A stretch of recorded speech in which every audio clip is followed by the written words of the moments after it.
Eurovoice. Since we couldn't talk to our correspondent Marco Schulpin in Poland earlier in this show due to technical problems, we will now do that. Marco, I can see you, great. Marco, how was the Commission's decision to trigger Article 7 against Poland perceived in Poland? Good afternoon. The activation of Article 7 is widely discussed in Poland. The Rzeczpospolita newspaper stresses that the Article 7 procedure is doomed to failure since Hungary supports Poland and would block any decision on sanctions against Warsaw. In fact, it could become the cornerstone of an alliance of Central and Eastern European states to counterbalance Paris, Berlin and Brussels. Anyway, Rzeczpospolita is certain that Poland can count on Hungary in the match with Brussels. Thank you, Marco. We will now talk about possible reform proposals for sanctions against member states and about the role of the European Court of Justice. In 2016, 674 infringement proceedings were initiated against member states. This long list was led by Germany with 57 infringement proceedings. It seems that member states keep violating EU law and directives without really caring about the infringement proceedings. The following report will show us how the sanction mechanism works.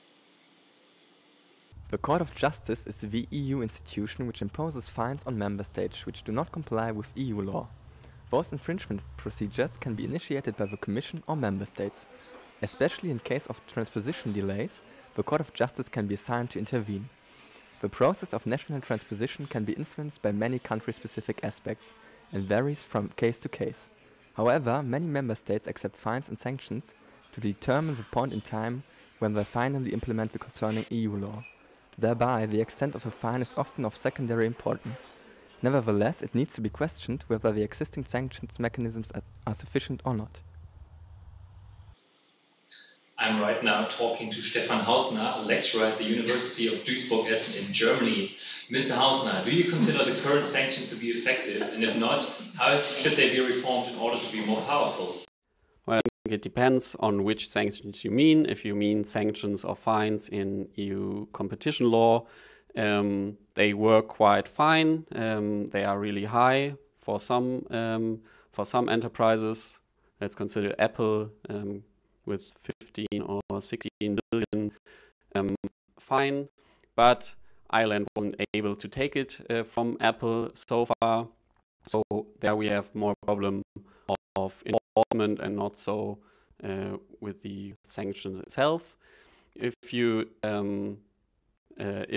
take into account the sanctions against member states, for example, infringement procedures after Article 7, I would say the procedure is not so well because the last step requires unanimity, and also the enforcement, it doesn't work.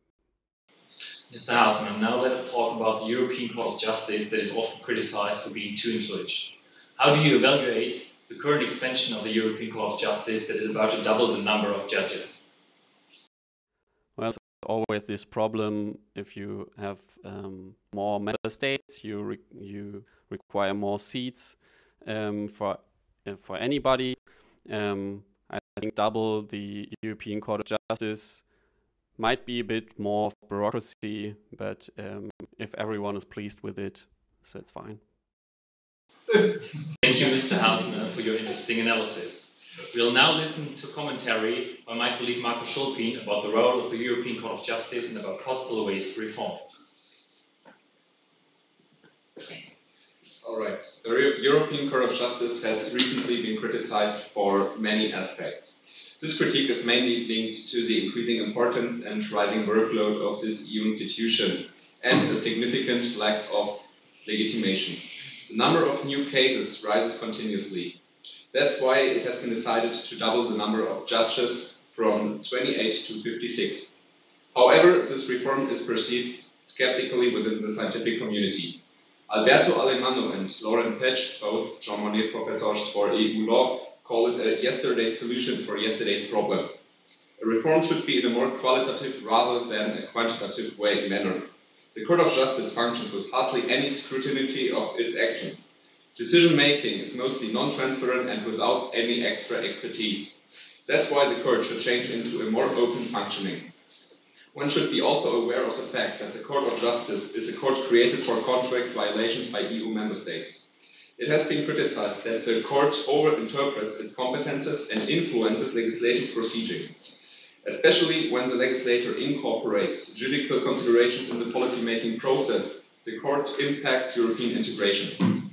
Damien Chalmers, Jean Monnet Professor for EU Law, states that one should think about how to reduce its role and not to augment it. Thank you, Marco. Ladies and gentlemen, we've almost reached the end of today's show. But before finishing today's episode, let's have a look at Twitter. Let's have a look at the opinions our social media community shared with us. Here we can see a very interesting tweet by Sven Sami, who said, "We need sanctions that really hurt. Member states that do not stick to EU law and its fundamental values should get less money from the EU budget. Solidarity is not a one-way street."